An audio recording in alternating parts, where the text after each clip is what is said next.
They called her a gold digger the moment she stepped into that cathedral. But Sarah wasn't marrying billionaire Michael Stone for his fortune or his fame.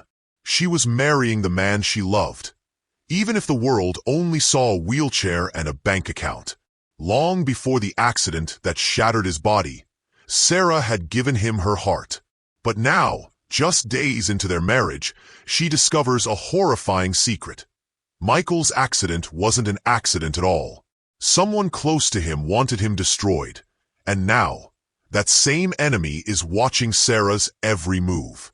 In a world of power, betrayal, and whispered lies, can love survive the truth, or will it become the next casualty? If powerful stories of love, loss, and redemption move you, hit that like button. It helps more people discover love stories worth telling. Drop a comment telling us where you're watching from. We love connecting with you. And be sure to subscribe and ring that bell, because every story I share is chosen to make you feel something real. The morning sun cast long shadows through the small church in Riverside, California. Sarah stood alone before an old mirror, her hands shaking as she smoothed down her simple white dress. Her mother had sewn every stitch with love before cancer took her away. The dress had no diamonds or silk, but to Sarah, it was everything, the last piece of her mother's heart. Through the dusty window, she could see the golden wheat fields stretching toward the mountains. Birds sang softly, as if trying to tell her everything would be okay. But Sarah knew better. Outside this peaceful room, a storm of cruel judgment waited.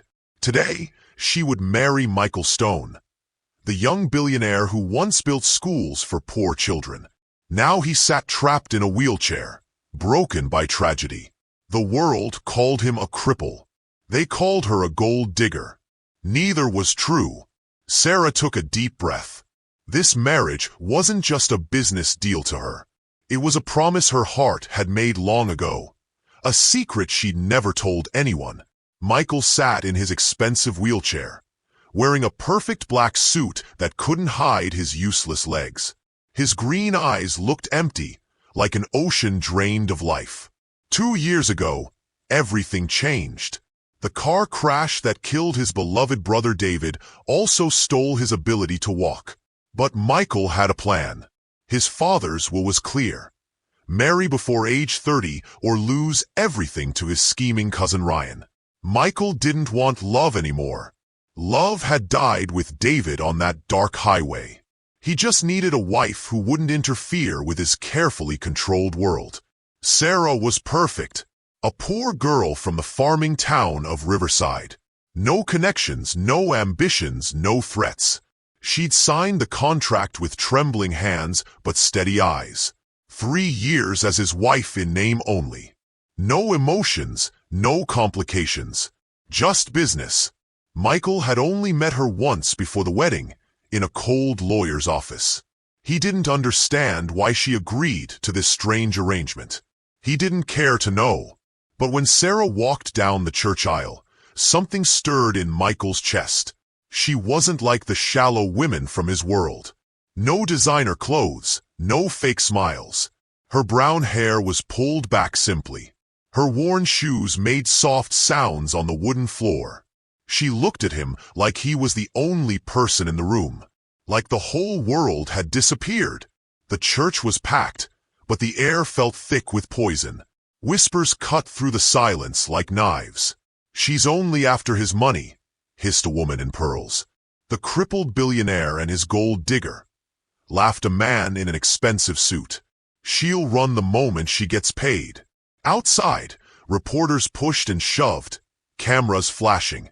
They wanted to turn this wedding into a circus, a headline about greed and desperation. Sarah walked slowly but proudly.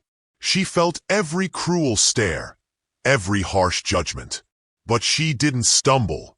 An old memory filled her heart. The first time she'd read about Michael in the newspaper. The young man who'd built homes for orphans. Who'd fed hungry children with his own hands. Who turned away from fame to do quiet, beautiful work. She'd loved him from afar, following his story through news articles. When she heard about his accident, she'd cried alone in her tiny apartment. Not from pity, but from grief.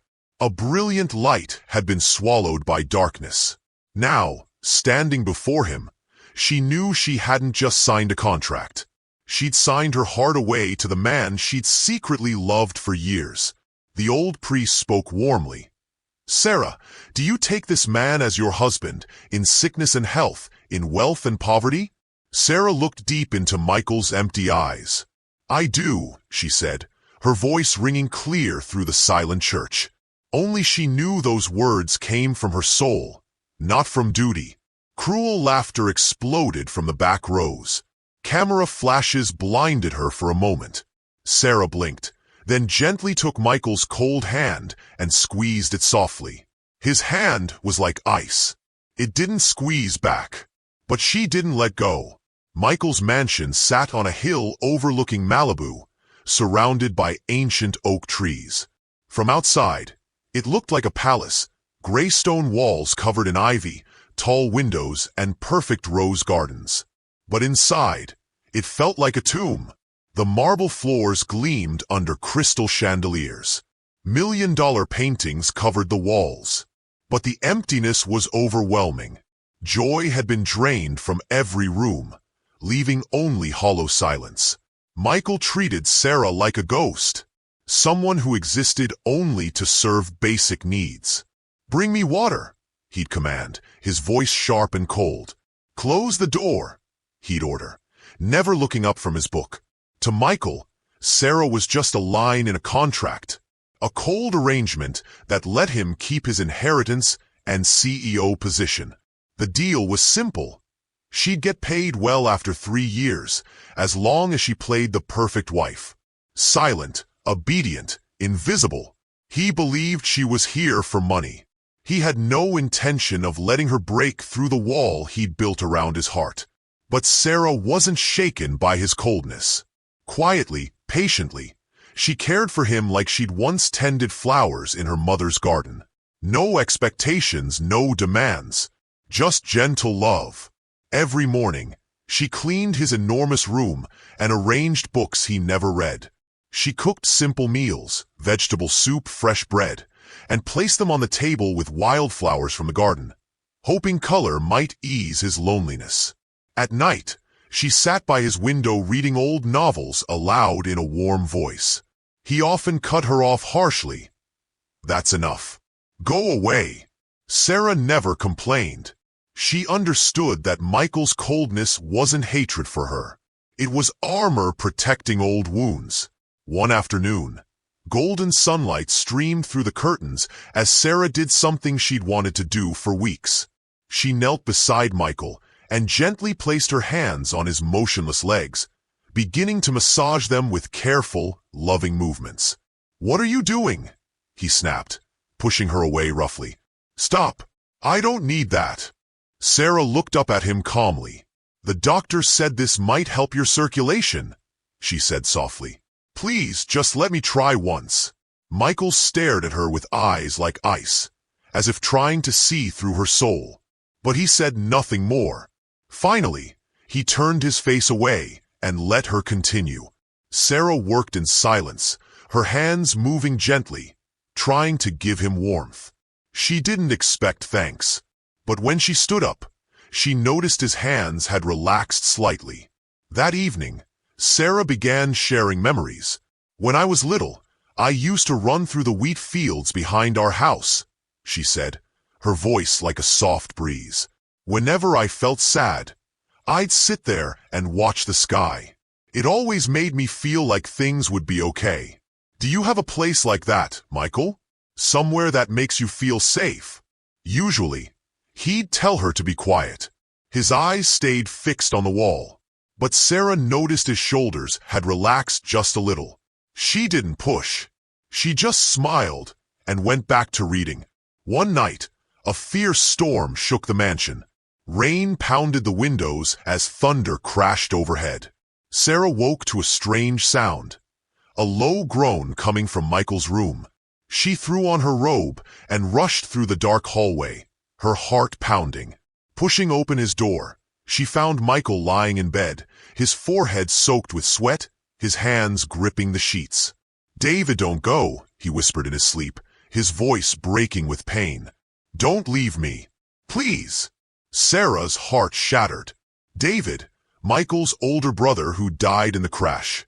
She remembered reading about the accident, crying alone in her small apartment, not knowing Michael then, but grieving for a brilliant soul lost to darkness. Now, seeing him suffer in his sleep, that pain felt like her own. She sat beside his bed and gently wiped the sweat from his face. Her hands trembled, but she didn't stop. She stayed there quietly until his groaning softened and the storm outside began to calm. When dawn light crept through the curtains, she left a small note on his pillow. "If someone tries to make you fall, I'll be the one who helps you stand." The next morning, Sarah brought his breakfast tray and saw Michael holding the note, his eyes lingering on her words. He said nothing, but for the first time, he didn't push her away.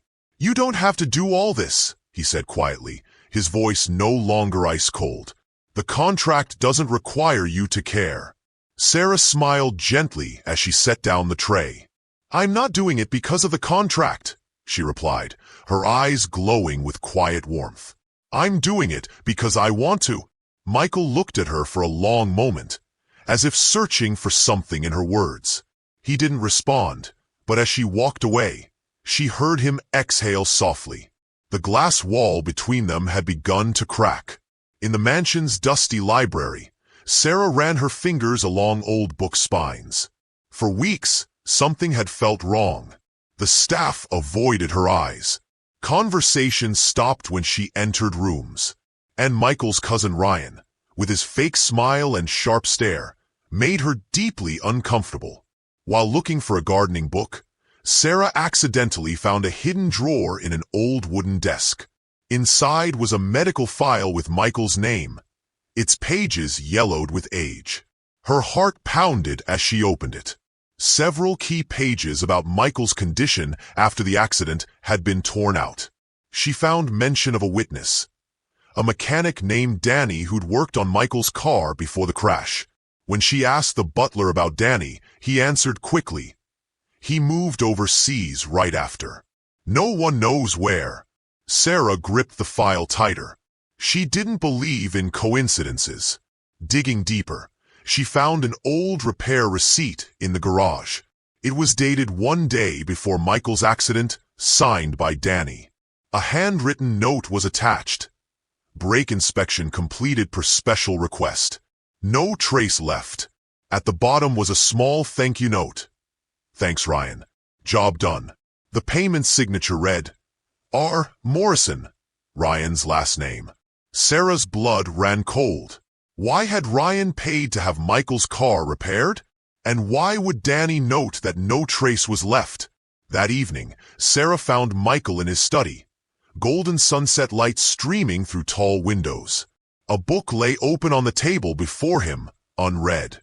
"Michael," she began, her voice soft but clear. "I need to talk to you about the accident. I found something about Ryan." Michael's face darkened. His hands gripped his wheelchair arms. "What are you talking about?" he snapped.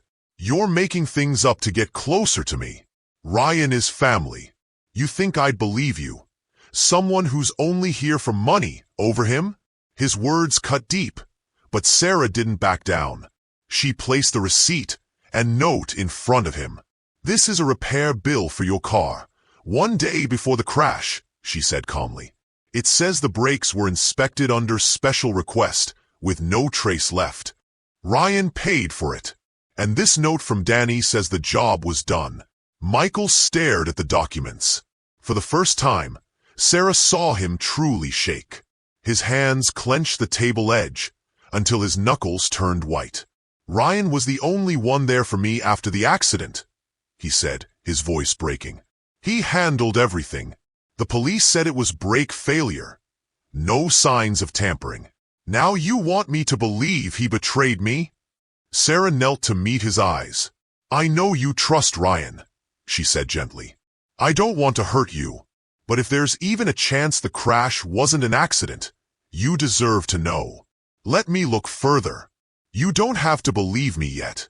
Just give truth a chance." Michael looked at her for a long time. Pain and uncertainty filled his eyes.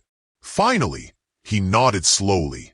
"I'll have it investigated," he said roughly. "But if you're wrong, Sarah, I won't forgive you." "I hope I'm wrong," she whispered. Late that night, Sarah was called to the mansion study. Ryan stood there, his fake smile gone, replaced by something cold and dangerous. "Sarah," he began, his voice low and threatening. "Who do you think you are? Some amateur detective? A hero?" He leaned forward. "You're poking into things that don't concern you. Stop now, or things will get unpleasant." Fear ran down Sarah's spine, but she stood firm. "I'm not afraid of you, Ryan," she said calmly. "Michael deserves the truth, and I won't stop." Ryan stepped closer. "You're more stubborn than I thought," he whispered. "But remember, accidents can happen. You'd better think carefully, for your own sake and Michael's." The next afternoon, Sarah drove to a small town where a private investigator had found a lead about Danny. The mountain roads were winding, surrounded by thick pine forests. Focused on driving, she glanced in her rear-view mirror, and her stomach dropped. A black car had appeared behind her, keeping distance but never passing. Her heart raced. She pressed the gas, trying to pull ahead, but as she rounded a sharp curve, the brakes suddenly failed. The car careened off the road and slammed into a massive pine tree. Sarah's head hit the steering wheel. Blood trickled down her face as darkness swallowed her whole. Michael was in the mansion's therapy room, struggling to take steps between parallel bars, when the butler burst in. "Mr. Stone! Miss Sarah! She's been in an accident." The words hit him like lightning. He nearly fell from his wheelchair, gripping the arms, breath short and panicked. "Where is she?"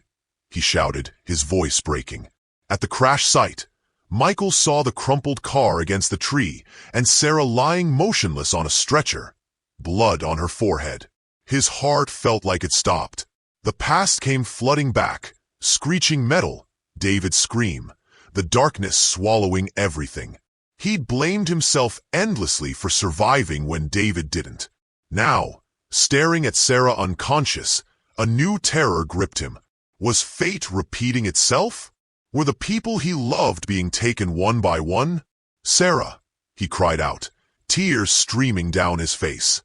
"She can't die. Do you hear me? She can't." His voice cracked.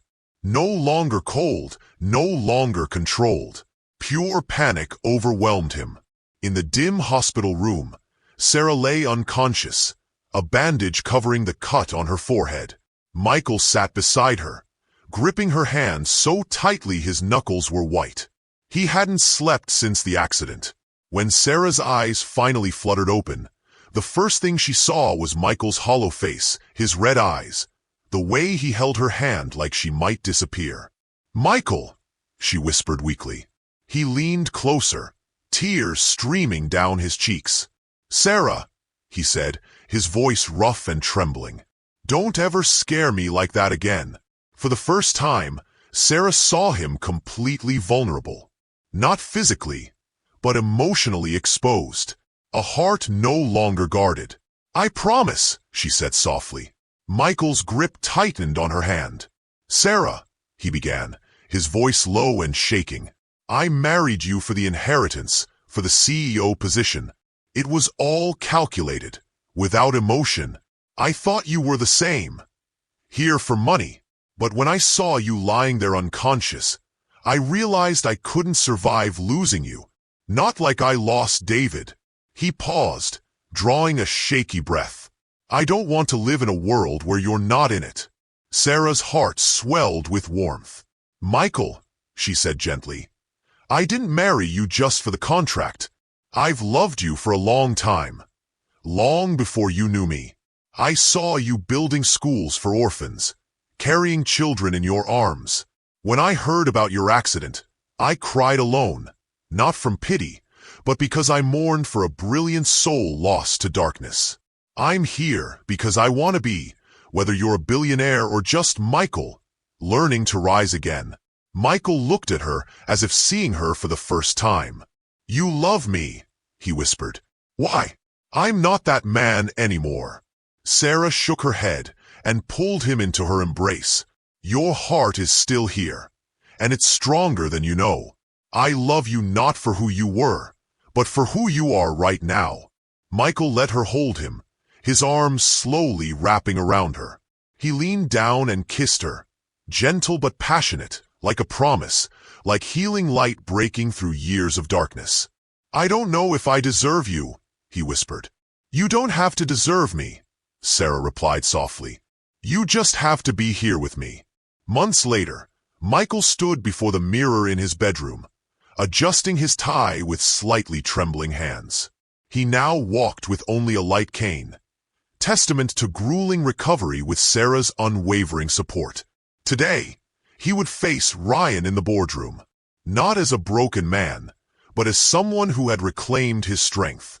The corporate boardroom felt suffocating despite its luxury.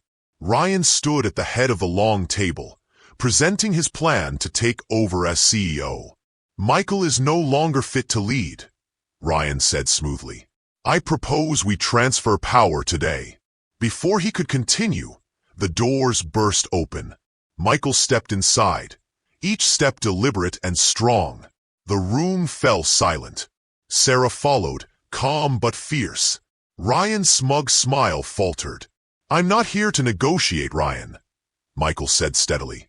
"I'm here to finish what you started 2 years ago." Sarah stepped forward and activated the projector. The screen lit up with damning evidence. Security footage of Ryan speaking to Danny beside Michael's car before the accident. Signed repair receipts, financial transfers, and finally, an audio recording. Danny's full confession that Ryan had hired him to sabotage the brakes. Ryan shot to his feet, panic breaking across his face. "This is fake," he yelled. "You staged this." But his facade was crumbling. "I was always in your shadow," he snarled. "Your father raised me, but he only saw you. David loved me, but he chose you. I smiled. I played nice, but inside I was screaming. Why did you get everything? The career, the love, the family." His voice shook with years of buried hatred. "I paid Danny to sabotage your car so you couldn't take over the company. But David, he wasn't supposed to die. He got in the car instead of you. I never meant for that to happen." Michael's grip tightened on his cane.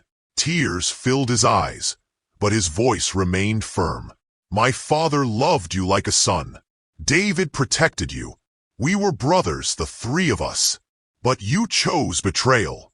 You didn't just hurt me, Ryan. You killed David." As police officers entered to arrest him, Ryan snarled one last time. "You'll never truly win, Michael." But Michael didn't flinch. He simply watched, calm and resolute, as justice finally arrived. 1 year later, soft spring sunlight draped itself over the wheat fields of Riverside. The mansion on the hill no longer felt like a tomb. Sarah's rose garden bloomed magnificently, and laughter from the nearby rehabilitation center carried on the wind. Michael stood in the center's courtyard, his steps strong and steady. He'd fully recovered, not just physically, but spiritually. He'd returned as CEO, but with a renewed vision, leading the company to help people rather than just make profit. Together, he and Sarah had founded the Hope Center, a place for disabled and homeless people to rediscover their worth and will to rise again. Sarah ran the center with tireless dedication, bringing smiles to faces that had forgotten how to hope. Michael often watched her from afar, quiet awe in his chest. She wasn't just his wife. She was his guiding light. One morning, during a walking class for disabled children, Michael knelt beside a small boy helping him take his first steps. "You can do it," Michael said warmly. "One step at a time." When the boy's foot touched the ground and held, cheers rose from everyone around them. From beneath a sprawling oak tree, Sarah watched, dressed simply in a white blouse.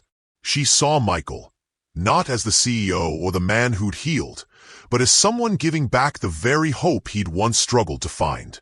Tears ran down her cheeks, not from sadness, but from pure joy. Michael looked up, found her gaze, and smiled. He walked toward her, every step a declaration of everything he'd overcome. When he reached her, he took her hand and led her under the oak's canopy where golden light filtered through leaves. "Sarah," he said, his voice trembling with emotion, "a year ago, I didn't think I'd ever stand again. But you changed everything. You didn't just help me walk. You taught me how to live, how to love, how to believe in good things again." He knelt before her, drawing a small velvet box from his pocket. Inside was a simple, elegant ring. "You married me once for faith," he whispered. "Now I'm asking you to marry me again. For love, for our future. Will you be my wife again?" Tears spilled down Sarah's cheeks, but her smile outshone them all. She knelt with him, arms circling his shoulders. "Michael," she whispered, "I married you because I loved you, and I would marry you 1,000 times more." They embraced beneath the oak tree as cheers rose from the center behind them. Michael gently slid the ring onto her finger and kissed her, soft yet fierce, a promise that whatever storms life might bring, they would always have each other. That evening, they sat together on a wooden bench outside the center, moonlight brushing their faces silver. The ring on her finger sparkled like a quiet vow. "I can't promise life will always be easy," Michael said gently, "but I promise I'll always be here with you, the way you were always there for me." Sarah rested her head on his shoulder, smiling peacefully. "That's all I've ever needed," she whispered. They sat together in the quiet night, knowing that no matter how painful the past had been, they had found each other. Together, they had risen from the ashes to build a future full of light. Love had conquered all,